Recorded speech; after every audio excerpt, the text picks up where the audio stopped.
ya cómodamente ahí en su lugar, no se nos vaya a dormir,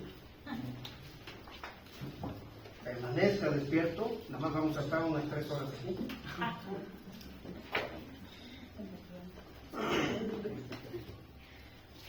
El Evangelio de Lucas, capítulo 5,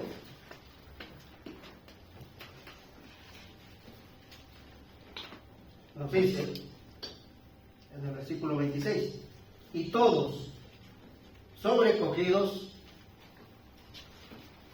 de asombro glorificaban a Dios y llenos de temor decían, hoy hemos visto maravillas. Hoy hemos visto maravillas. ¿Por qué habían visto? Estaban maravillados.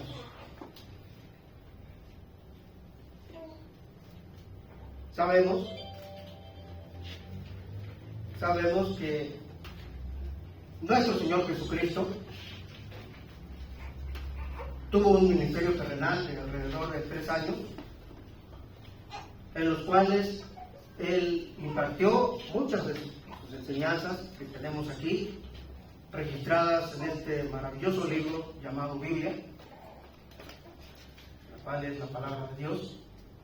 Muchos otros hechos, como nos dice el evangelista Juan, al final de ese evangelio, no están registrados aquí. Jesús hizo muchas maravillas, muchas obras, muchos prodigios. Sus enseñanzas fueron tan profundas que maravillaban a la audiencia.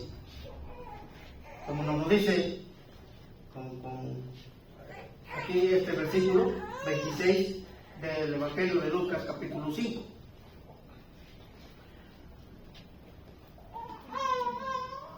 Multitudes buscaban estar cerca del Salvador para escuchar sus enseñanzas. Algunos porque querían una mejor vida.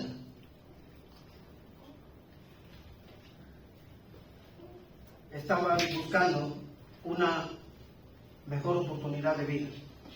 Otros buscaban aprovecharse, sacando provecho material y no espiritual. Y algunos otros estaban allí, pero con fines hostiles. Había personas que no querían a nuestro Señor Jesucristo. Había personas que eran adversarios, eran contrarios, eran personas que buscaban atrapar a nuestro Señor en alguna falla para poderse deshacer de Él. Realmente la palabra es fuerte. Lo que querían era quitarle la vida. En particular, la crema innata del sacerdocio de sus tiempos, los líderes religiosos, que allí estaban. Vean el versículo 1, capítulo 5, versículo 1. Aconteció un día que Él, nuestro Señor Jesucristo, estaba enseñando y estaban sentados los fariseos, eran contrarios, doctores de la ley, eran contrarios, los cuales habían venido de todas las aldeas de Galilea y de Judea y Jerusalén, y el poder del Señor estaba con Él para sanar. Había una gran concurrencia allí, ¿no? de distintos pueblos aledaños, se habían dado cita, gente sencilla, humilde, pero también, ¿verdad? Ahora sí que la casta sacerdotal, los líderes religiosos estaban allí y no estaban para aprender. Ellos realmente iban con fines hostiles. El mundo, nuestro mundo,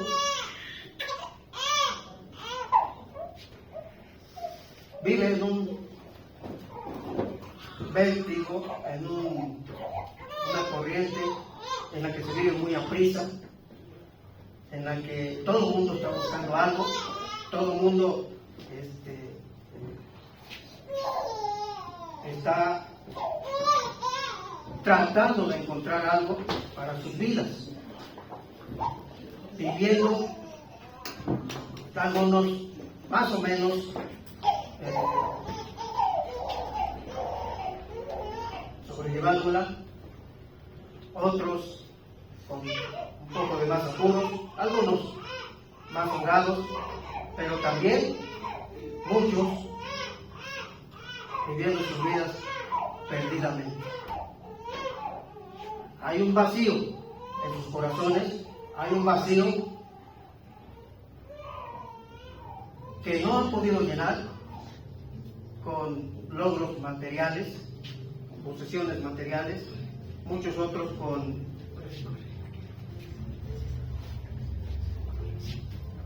desafortunadamente con drogas, con vicios, pero la búsqueda es insaciable, incansable.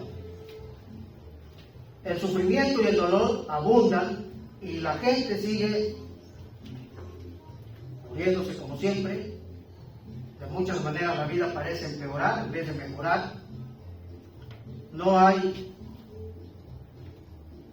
o no se ha encontrado en la vida de muchas familias, de muchas personas, quién o qué pueda llenar el vacío de sus vidas.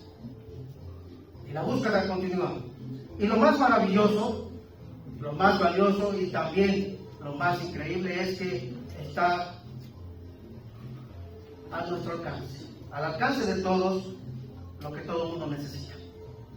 Lo único con lo cual pueden llenar ese vacío de sus vidas, encontrar la satisfacción plena, auténtica y completa de sus vidas, lo único que puede cambiar todo y al mismo tiempo el más ignorado. El poco visto hoy en día o el poco buscado es aquel de que los hombres, las personas, hablan lo menos posible.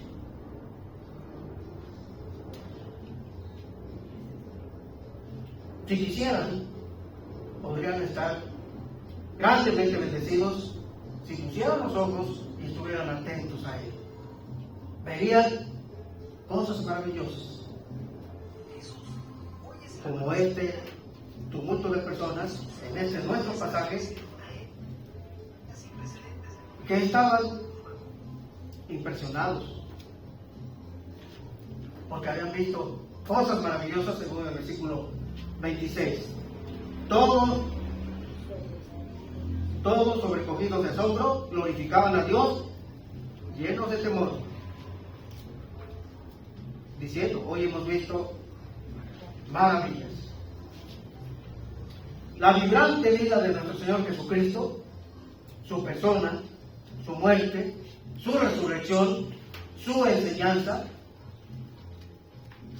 no es para menos, están llenas de cosas maravillosas. Como dice Job, Él hace cosas grandes e incomprensibles y maravillas sin número.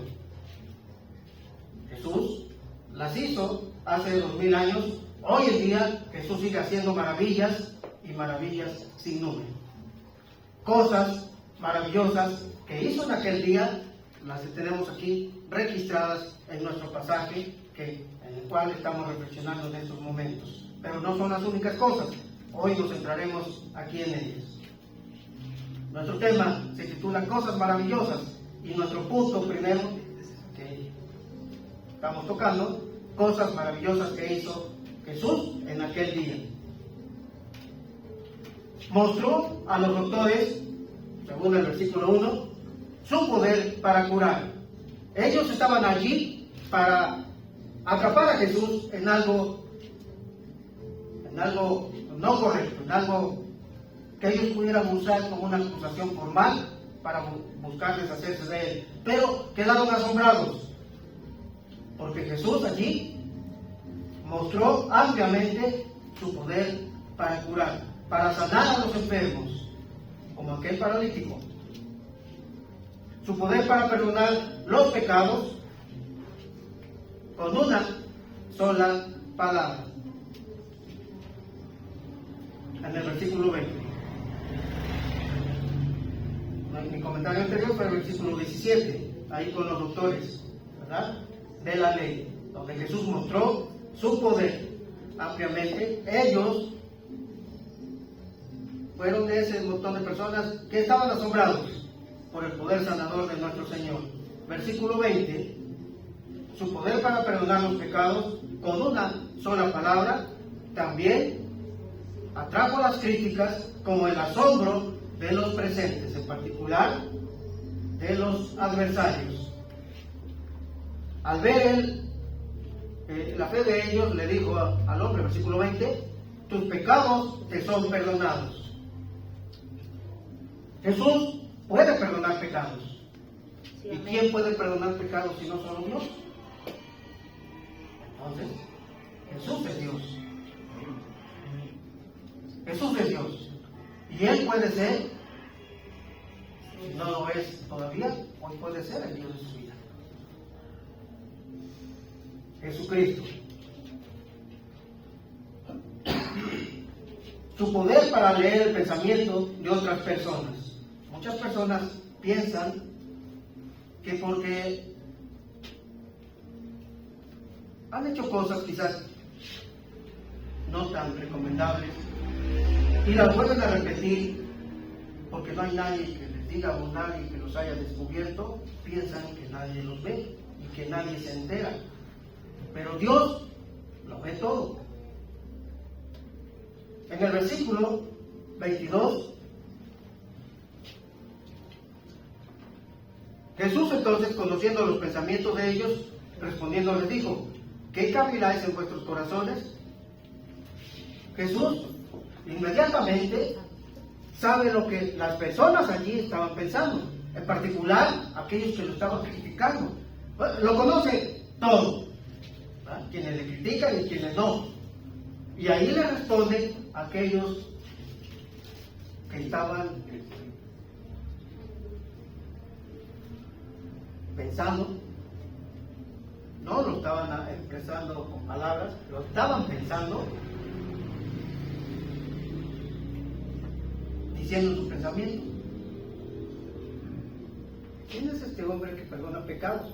Porque para ellos Jesús solamente era un hombre y nada más. Ellos veían a un hombre allí que había dicho, aquel paralítico, tus pecados te son perdonados. No era más que un hombre para ellos. Pero hermanos, Jesús es más que un hombre. Él puede perdonar pecados. Él puede perdonar sus pecados. Sí, amén. Usted es un pecador. No hay hombre justo en la tierra, escribió Salomón allá en el libro de Eclesiastés, que haga el bien y nunca peque. No hay hombre justo en la tierra que haga el bien y nunca peque. O sea, las personas pueden llevar una vida muy correcta a lo largo de sus vidas. ¿Sí? Hay personas así, personas honestas, personas honradas, personas con buenos principios morales, que llevan vidas, dentro de lo posible, vidas correctas, sin que aún esté Dios en sus vidas. Sin embargo, escribiría Salomón, no hay hombre justo que haga el bien y no peque. La naturaleza humana es pecadora. Todos hemos pecado, dice el profeta Isaías, también Pablo en Romanos. Toda la humanidad, todas las personas hemos pecado, todos, sin excepción, hemos pecado. Y necesitamos, por ende, el perdón de nuestros pecados. Hay personas que piensan lo contrario, sí lo hay. Personas que creen que no necesitan que Dios perdone algún pecado en ellas. Pero Juan, en su primera carta dice: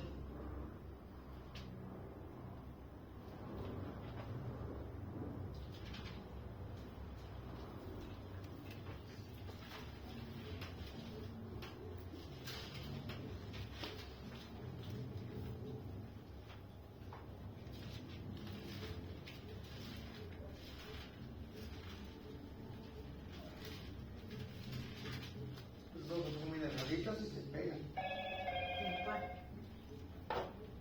Primera de Juan,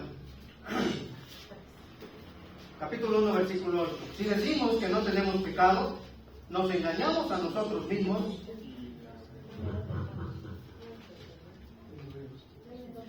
y la verdad no está en nosotros. Si decimos que no tenemos pecado, nos engañamos a nosotros mismos y la verdad no está en nosotros. Primera de Juan, capítulo 1, versículo 8. No hay hombre justo en la tierra que haga bien y nunca peque. Estos líderes religiosos, sentados allí, algunos, otros de pie, examinando la vida y mensaje de nuestro Señor Jesucristo, eran personas que se sentían y se creían muy justos.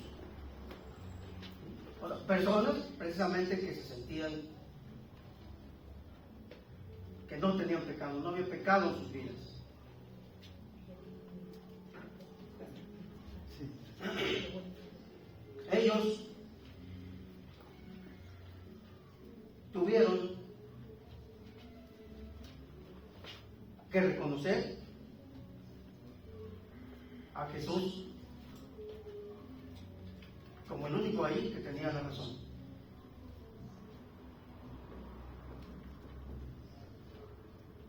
Más cuando aquí vemos una de esas maravillas que él hizo, ¿verdad? Declarándole de frente que sabía lo que estaban pensando. Los demás audiencia, los demás presentes, no podían saber lo que Jesús les estaba señalando o por qué les estaba contestando eso. Pero ellos, los cuestionados y señalados, ellos sí sabían que Jesús los estaba descubriendo, porque estaba contestando a sus pensamientos de ellos, los estaba confrontando. Ellos tuvieron que haber reconocido que no hay personas, no hay ser humano, ninguno, que pueda leer la mente humana, que pueda saber lo que el otro está pensando, que pueda saber lo que hay en el corazón de la otra persona. Solamente Dios tiene ese poder. Dios tiene esa capacidad de conocer lo que hay en nuestro corazón, lo que hay en nuestra mente.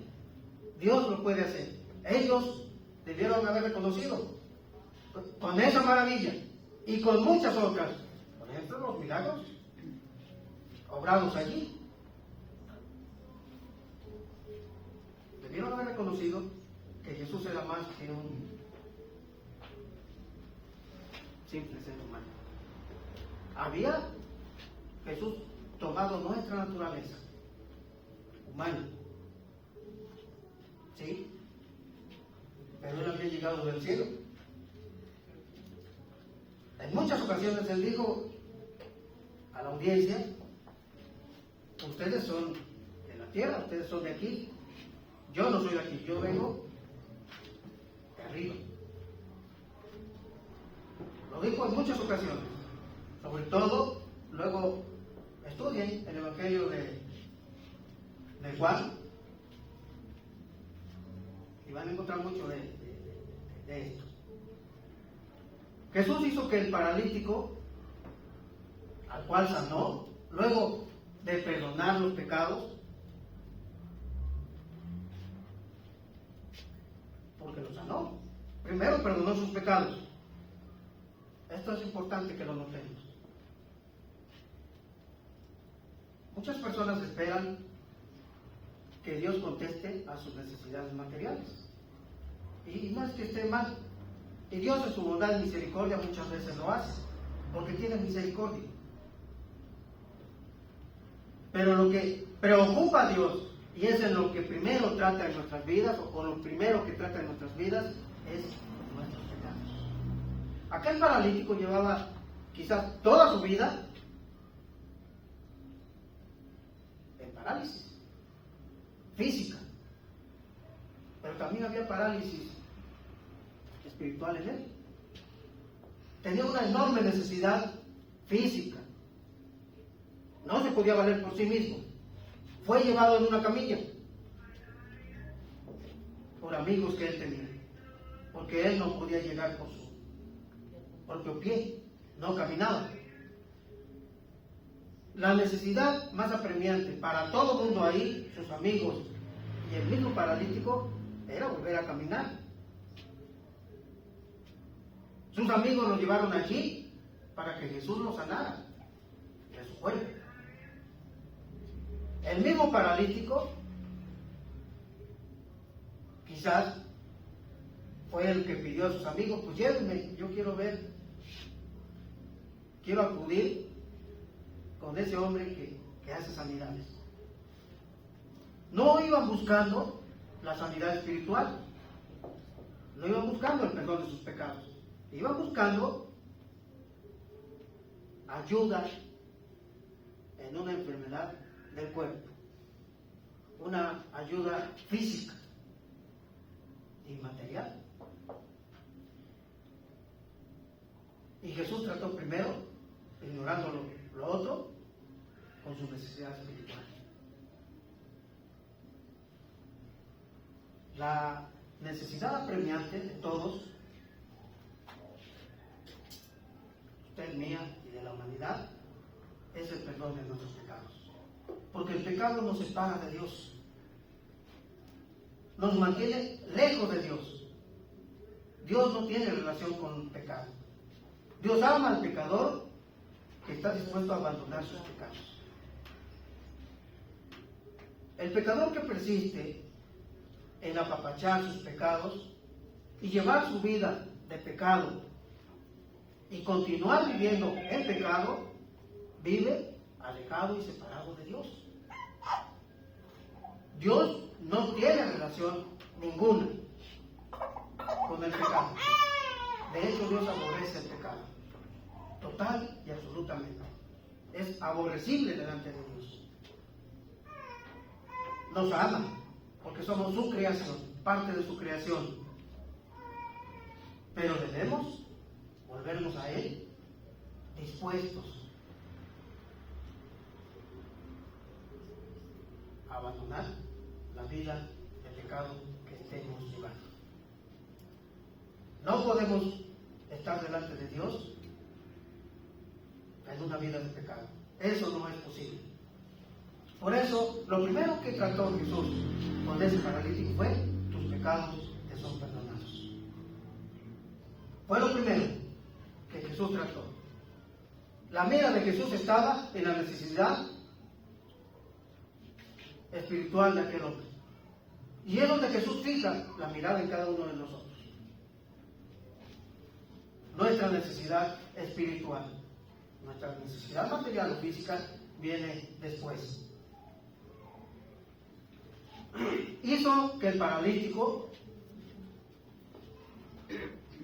se pusiera de pie, porque sanó su parálisis, la curó y le dijo: toma tu lecho y vete, ¿no? El paralítico que llegó sobre ese colchón salió con el colchón sobre sus hombros. Ahora el colchón era cargado por él. ¡Qué maravilla! Pero antes respondió a aquellos que en su corazón lo juzgaron, que en su corazón estuvieron en desacuerdo, diciendo: ¿cómo se atreve este hombre a decir semejante blasfemia? Para los judíos, decir cosas semejantes, atribuyéndose obras divinas, como la de perdonar pecados, era una blasfemia que merecía la muerte. Sin duda ellos ahí pensaron, ahora sí atrapamos a este. Ahora sí tenemos por qué acusarlo y deshacernos de él, porque ha blasfemado. ¿No lo dice así el texto? Versículo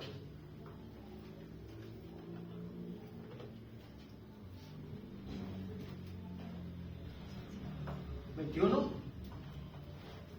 Entonces los escribas y los fariseos comenzaron a cavilar diciendo: ¿quién es este que blasfemia? Pero eso, versículo 21, capítulo 5 de Lucas 21.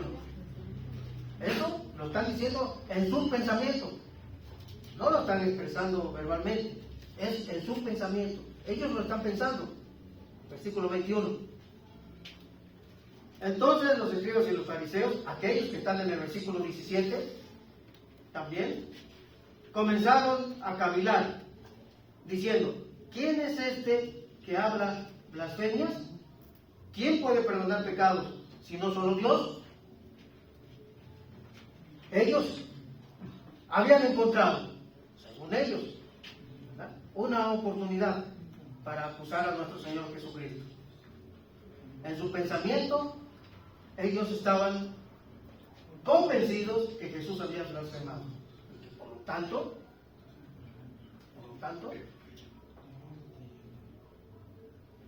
merecía la muerte. Todo el que blasfemara la ley, según la ley del Antiguo Testamento, merecía la muerte. Merecía la muerte. Porque solamente Dios puede perdonar pecados. ¿Usted cree que Jesús puede perdonar pecados? Amén. Entonces, ¿está convencido que Jesús es Dios? Amén. ¿Sí? Amén. Amén. Cosas maravillosas que hizo Jesús en aquel día, que tenían a toda la gente allí maravillados, asombrados. Hoy hemos visto maravillas, versículo 20. Hoy hemos visto maravillas. Punto número 2. Cosas maravillosas que ha hecho Jesús por nosotros. Lo que hemos comentado hasta aquí fueron maravillas que Jesús hizo en aquel tiempo por aquellas personas. Cosas maravillosas que hizo en aquel día. Ahora, punto número 2, cosas maravillosas que ha hecho por nosotros. ¿Qué cosas maravillosas ha hecho Dios en su vida? ¿Ha hecho Dios maravillas en su vida? Amén.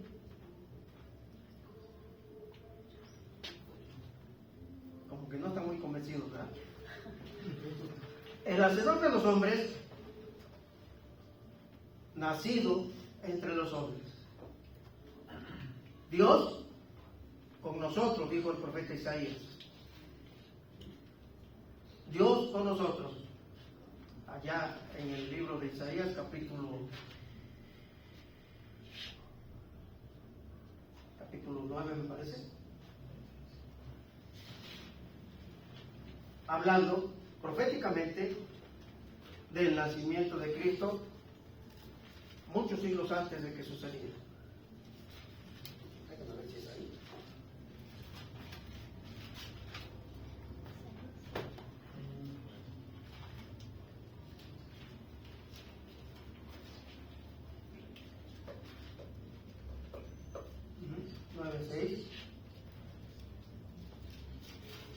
Isaías 9:6. Porque un niño nos es nacido, hijo nos es dado, y el principado sobre su hombro, y se llamará su nombre admirable, consejero, Dios fuerte, Padre eterno, príncipe de paz.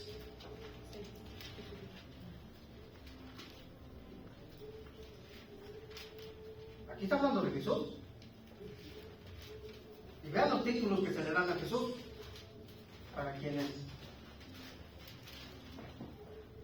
sigan por ahí, porque hay por ahí quienes enseñan que Jesús no es Dios, Estos títulos son de Dios, atribuidos a Dios, y aquí son en referencia directa a Cristo.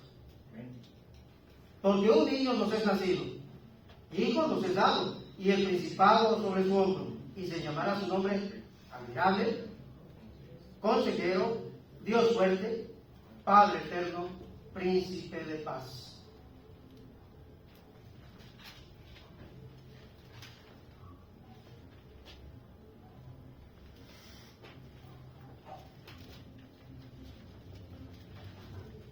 Hay otro texto aquí en Isaías, pero ahorita no lo recuerdo exactamente. Como tampoco recordaba exactamente esto, pero lo encontré, ¿verdad? El hacedor de los hombres, aquel que es nuestro creador, tuvo que dejar los cielos, su habitación, y muchos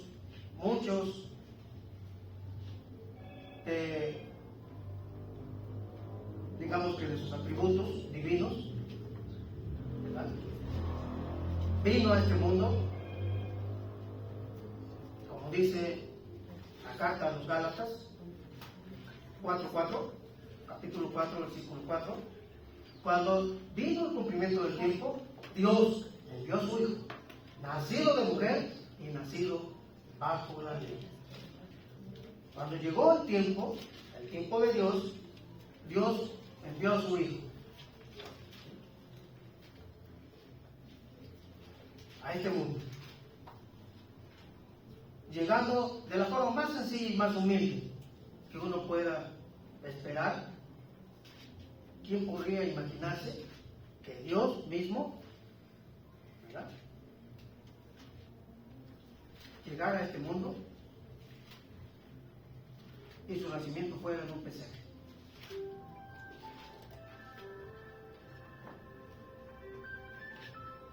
A Jesús se le dice Rey de Reyes y Señor de Señores, con toda justicia, porque lo es, ¿verdad? Los reyes, las personas importantes en nuestro mundo, buscan siempre los hoteles 5 estrellas, ¿verdad?, los mejores balnearios, los más lujosos, ¿sí?, todos los lujos y comodidades. No veremos, muy difícil veremos a un mandatario de un país, a un primer ministro, que se traslade, ¿verdad?, a una conferencia de prensa o en representación de su país a otro país, ¿verdad?, montado sobre un burrito, ¿verdad?, o trasladándose como su servidor, bicicleta, ¿no?, o en un bochito, ¿no?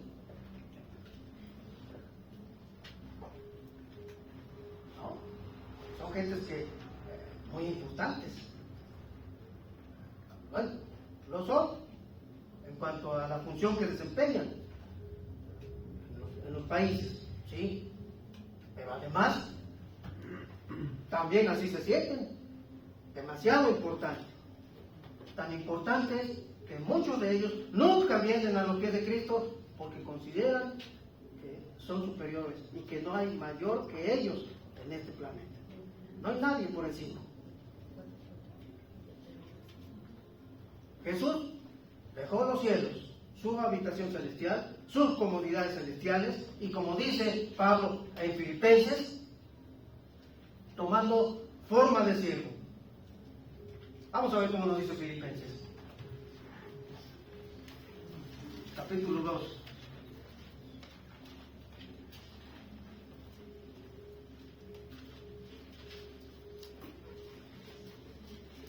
Voy a leer capítulo 2, Filipenses, versículo 5 en adelante. Haya pues en vosotros este sentir que hubo también en Cristo Jesús, el cual, siendo en forma de Dios, Jesús, siendo Dios, no estimó el ser igual a Dios como cosa que aferrarse, sino que se despojó de sí mismo, se desprendió de muchas de sus comodidades celestiales, divinas, se despojó a sí mismo, tomando forma de siervo, hecho semejante a los hombres. El simple hecho de de tomar nuestra forma humana ya era rebajarse, total y absolutamente, de los cielos a los pies de la humanidad. Y estando en la condición de hombre, se humilló a sí mismo, haciéndose obediente hasta la muerte y muerte de cruz. Y se enfatiza, muerte y muerte de cruz. Porque la muerte de cruz que se le aplicó a él, a Cristo, era reservada también para los peores malhechores. Los peores malhechores eran ejecutados en la cruz. Y Jesús fue ejecutado como el peor de los malhechores, aun cuando no lo era. Ninguno de los cargos usados en su contra fueron reales, genuinos y auténticos, verdaderos. Todos fueron falsos. Aún Pilato, que era corrupto,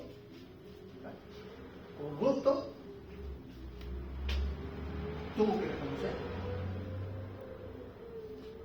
que no había delito en Jesús, porque ante él lo llevaron para que él lo juzgara. Y Pilato dijo: yo ya examiné a este hombre, a Jesús, y no hallo delito en él, es inocente. Y era corrupto ese hombre, y reconoció que Jesús era inocente, justo, íntegro, y murió como el peor de los malhechores. Jesús tomó nuestra humanidad, el Señor de todo, sirviendo a todos. Cosas maravillosas que ha hecho Dios por nosotros. Eso lo hizo por usted y por mí. Llegando a este mundo, bajando de los cielos y tomando forma humana, rebajándose hasta lo más bajo de la escoria humana. Eso hizo Jesús por nosotros. El justo, acusado, condenado y sacrificado por nuestros pecados.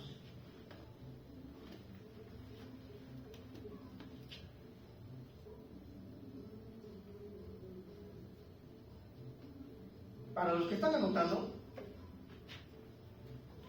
el Señor de todo, que es sobre todo, y lo vemos sirviendo a todos, Mateo 20, 28,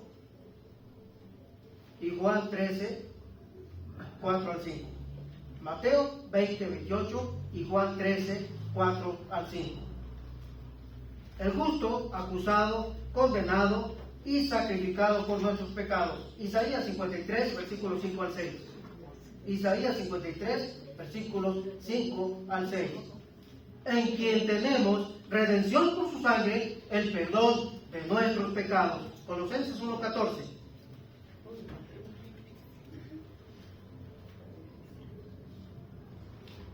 Al que no conoció pecado, por nosotros lo hizo pecado. 2 Corintios 5, 21. Al que no conoció pecado, por nosotros lo hizo pecado. Cristo tomó nuestro lugar. Él no tenía pecado de él. Fue necesario que llegara a la cruz, ¿sí? Y ahí lo clavaron, porque él estaba tomando su lugar, mi lugar. Nuestros pecados merecen la muerte. Dios es un Dios justo. Sí, es un Dios de amor, pero también es un Dios de justicia. Él no puede pasar por alto el pecado. Es amplio en perdonar. Y puso el remedio para el perdón de nuestros pecados.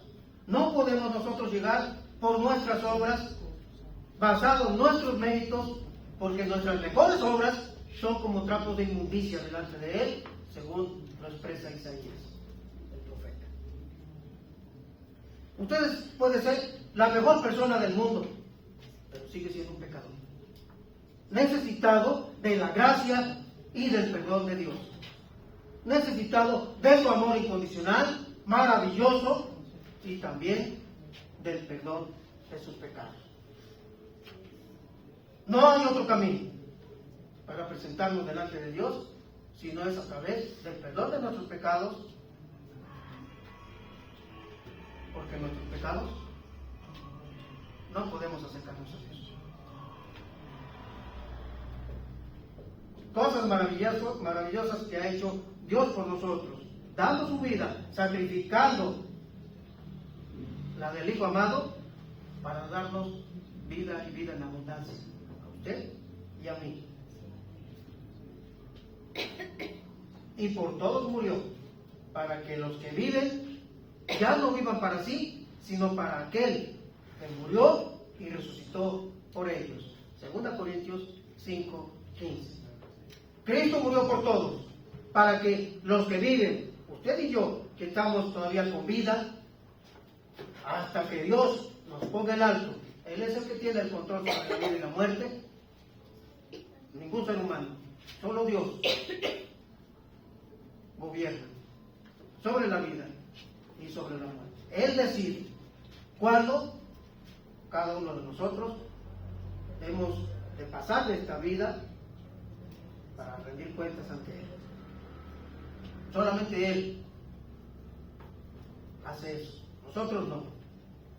Por todos murió, para que los que viven ya no vivan para sí. Usted hoy, yo, estamos con vida. Y se nos dice en 2 Corintios 5:15 que ya no vivamos para sí, para nosotros. Ahora vivamos para Dios. Eso lo expresó de una forma tajante también el apóstol Pablo, escritor de Corintios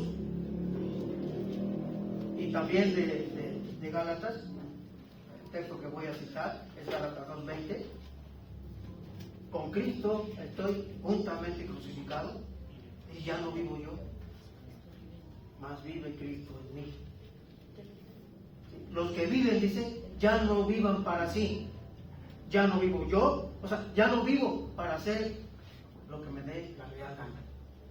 Ya no vivo para seguir la corriente de todos los que viven en desobediencia a Dios. Ya no vivo para cumplir mis propios gustos, mis propios caprichos y seguir mis propios pecados, mis propias ambiciones carnales. Con Cristo estoy juntamente crucificado y ya no vivo yo, mas vive Cristo en mí. Y lo que ahora vivo, continúa Gálatas 2:20, lo que ahora vivo en la carne, lo vivo en la fe del Hijo de Dios, el cual me amó y se entregó a sí mismo por mí. Mientras estemos con vida, según nos expresa tajantemente el apóstol, vivamos para Dios, para aquel que murió y resucitó por nosotros. La última parte del texto 15 del capítulo 5 de 2 a los Corintios. El sacrificio de Cristo fue por nosotros, por nuestros pecados. Él tomó su lugar. Nosotros somos los que merecemos ser clavados en la cruz, no Cristo. Pero Dios, como lo dice el profeta Isaías, capítulo 53, versículos 5 y 6, Dios, el Padre, echó sobre Jesucristo, ahí en la cruz, todos nuestros pecados. ¿Alguno tiene Isaías 53, versículos 5 y 6? Sí, amén. A ver cómo dice, por favor. Mas el herido fue por nuestras rebeliones, molido por nuestros pecados. El castigo de nuestra paz fue sobre él, y por su llaga fuimos nosotros curados. Todos nosotros nos descarriamos como ovejas, cada cual se apartó por su camino. Mas Jehová cargó en él el pecado de todos nosotros. Repita el último que acaba de leer. Jehová cargó. Así es. Mas Jehová cargó en él el pecado de todos nosotros. Sobre Cristo. Esos textos que acaba de leer nuestra hermana y todo el capítulo 53 del profeta Isaías son referentes a Cristo, a su obra en la cruz. Y ese versículo 6 dice, la última parte, Jehová cargó en él, en Cristo, todos nuestros, sus pecados suyos y los míos. sobre Jesucristo. ¿Por qué Cristo sufrió tanto en la cruz? ¿Por qué pagó tanto desprecio humano allí? ¿Por qué tanto castigo sobre Él? ¿Han visto esa película, La Pasión de Cristo? De Mel Gibson. Sí. Quizás esa es una opinión personal aquí de su servidor.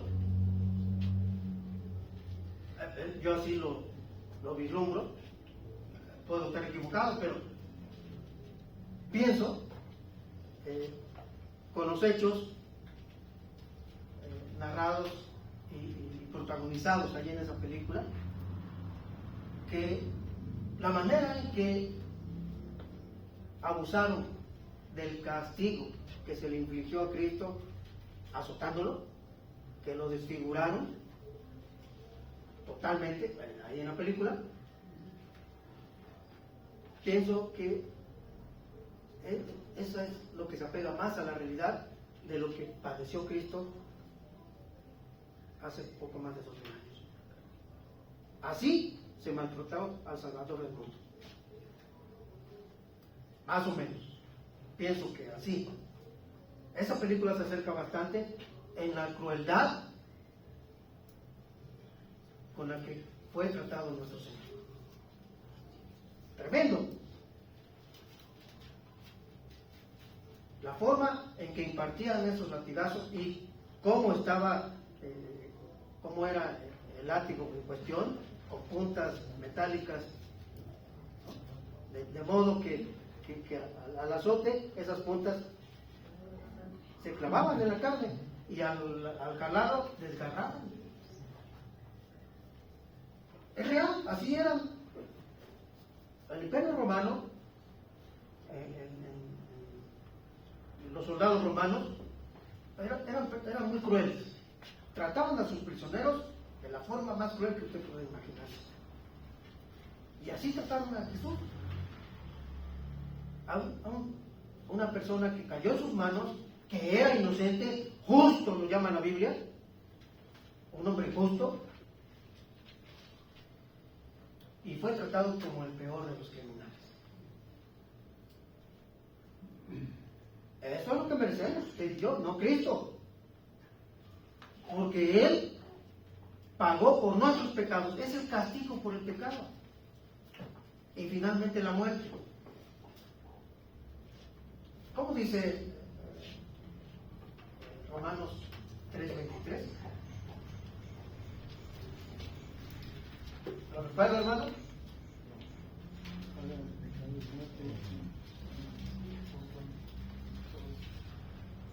Por cuanto todos pecaron y están destituidos de la gloria de Dios. Amén.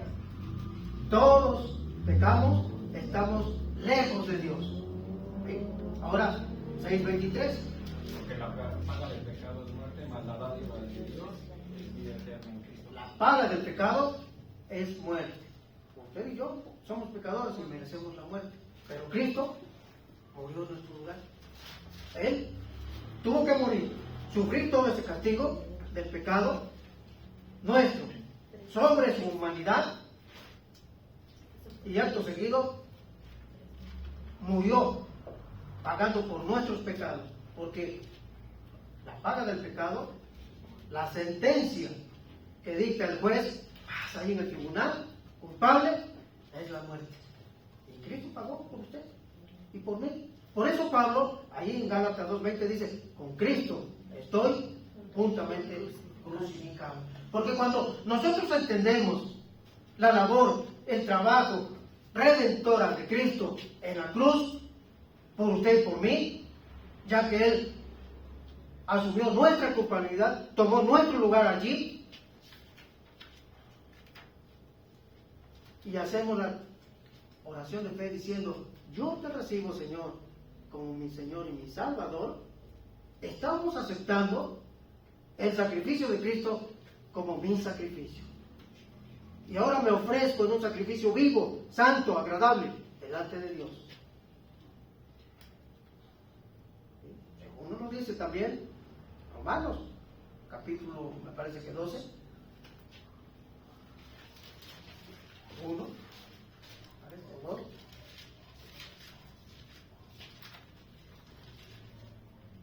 Así que, hermanos, os ruego por las misericordias de Dios que presentéis vuestros cuerpos en sacrificio vivo, santo, agradable a Dios.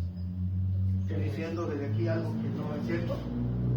Ahí lo dice, Romanos, capítulo 12, versículos 1 y 2. Pablo, el apóstol, dice: estoy juntamente crucificado con Cristo. Mis pecados fueron clavados en la cruz. Cuando uno se entrega a Dios, uno asume el sacrificio de Cristo como propio. Estoy crucificado con Él. Mis pecados ya fueron lavados, limpiados y clavados en la cruz. Por eso es inadmisible que un cristiano, una cristiana, uno que dice que Cristo es el Señor de sus vidas, ande haciendo cosas que no son propias de los hijos de Dios. En pecados en los cuales ya no debe andar, porque el que está en Cristo es una nueva criatura. Las cosas viejas pasaron, todas son hechas nuevas. No podemos volver a la vida de pecado de la cual hemos sido sacados, rescatados por el sacrificio de Jesús. No podemos y no debemos, más bien, porque resulta que con cada pecado nuestro estamos crucificando de nuevo a Cristo, como lo dice el escritor de los Hebreos.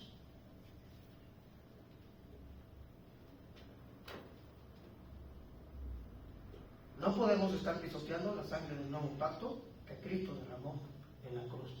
Hebreos capítulo 10, versículo 26, por ahí 27 en adelante.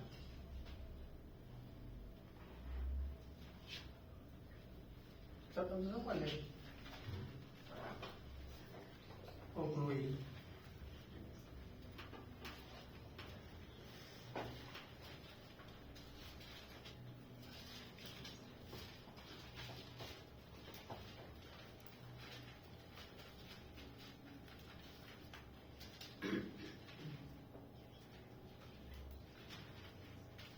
Hebreos 10, versículo 26 en adelante. Porque si pecaremos voluntariamente, o sea, deliberadamente, a propósito, después de haber recibido el conocimiento de la verdad, ya no queda más sacrificio por los pecados, sino una horrenda expectación de juicio y de hervor de fuego que ha de devorar a los adversarios. El que viola la ley de Moisés por el testimonio de 2 o de 3 testigos muere irremisiblemente. ¿Cuánto mayor castigo pensáis que merecerá el que pisoteare al Hijo de Dios y tuviera por inmunda la sangre del pacto en la cual fue santificado e hiciera afrenta al Espíritu de gracia?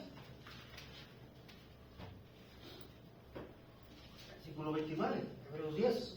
¿Cuánto mayor castigo pensáis que merecerá el que pisoteare al Hijo de Dios y tuviera por inmunda la sangre del nuevo pacto en la cual fue santificado e hiciera afrenta al Espíritu de gracia?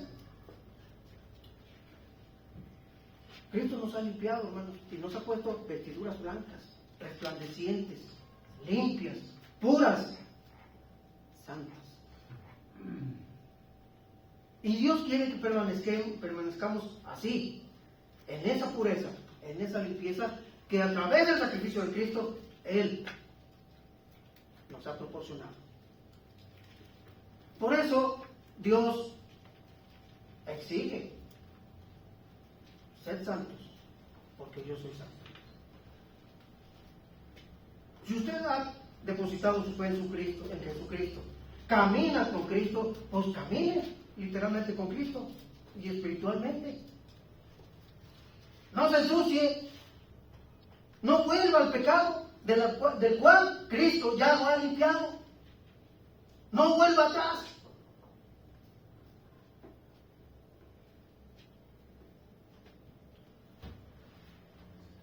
Porque entonces estamos pisoteando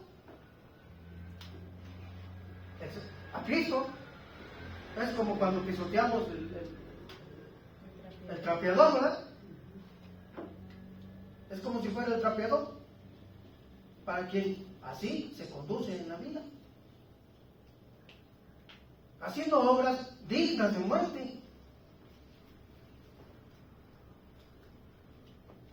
¿Qué le parece a usted?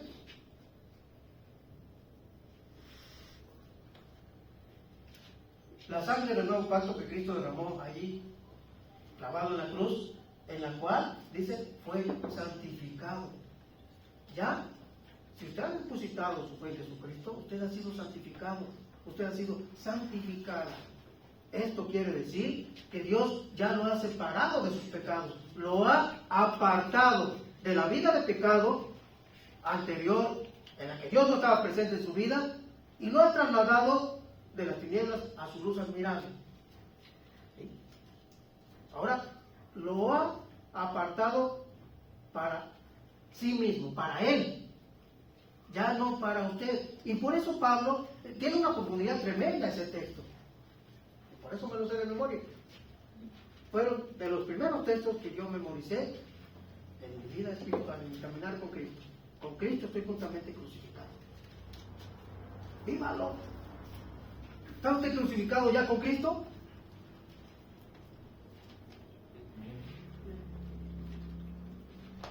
Pues ya no viva para usted. Viva para Cristo. Ya no viva para sus deseos carnales. Viva para Cristo.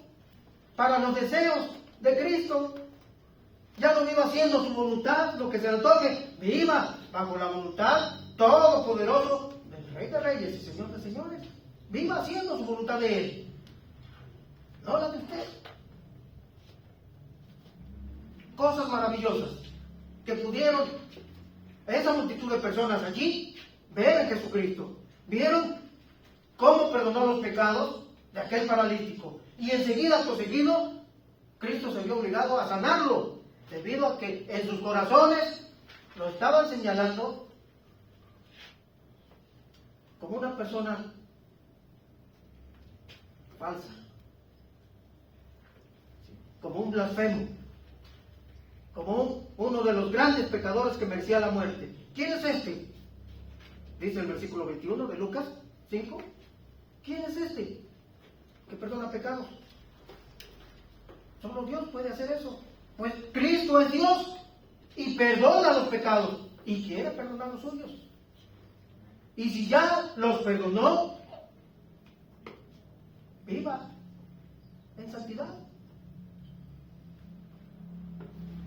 No ensucie sus vestiduras blancas.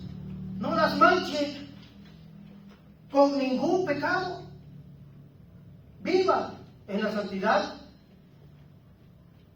en la que existe nuestro Dios. Él es santo. Y sus hijos tienen que ser santos. Él lo dice así: sean santos porque yo soy santo. Esto no es una exageración, ni es un legalismo. Dios nos pide, nos manda, nos ordena, nos exige vivir en santidad. Viva en santidad, Él lo dice. No podemos vivir en pecado y decir que vivimos con Dios, caminamos con Él, tengo una comunión con Él, porque eso no es cierto, es un autoengaño.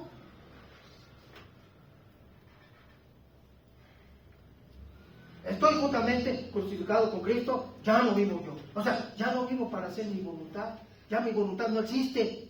Ahora es la voluntad de Dios, es la voluntad de Cristo. Y esa es una maravilla que tiene que ser efectiva en su vida. Y dejará asombrados a quienes ya le conocieron, cómo se las gasta por allá. Porque entonces verán su santidad y dirán: ese sí es un aleluya. Pero la mayoría dice: yo no quiero ser como ese, que va y se reúne allá y mira en las porquerías en las que anda. Mira la vida que lleva.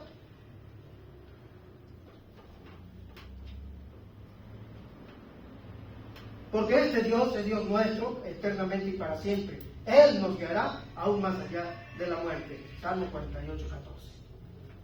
Él nos guiará en esta vida y en la siguiente. Es Dios eternamente y para siempre, según nos dice el salmista.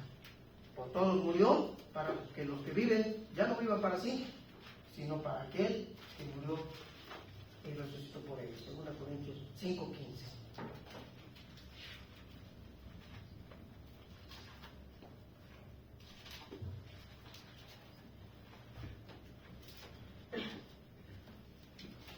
Ya concluimos. Y todos, regresando a Lucas 5:26, y todos, sobrecogidos de asombro, glorificaban a Dios